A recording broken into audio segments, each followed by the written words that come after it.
Islami është fe e besimit, është fe edhe e moralit.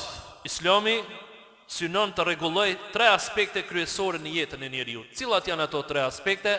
Kanë thonë dietarët, aspekti i parë është besimi i njeriut. Pra imani i njeriut, që e rregullon çështjen e njeriut. Shumë kanë folë për besimtarët, shumë kanë folë për imanin, shumë kanë folë për besimin.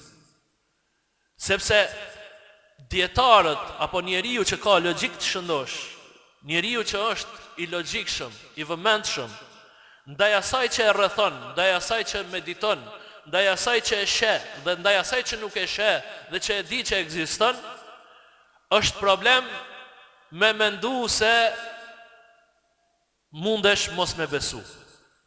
Është problem me mendu se mundesh mos me besu. Kur i sheh se çfarë po të rrethon, po të rrethojnë malet, detet, kodrat, bjeshkët.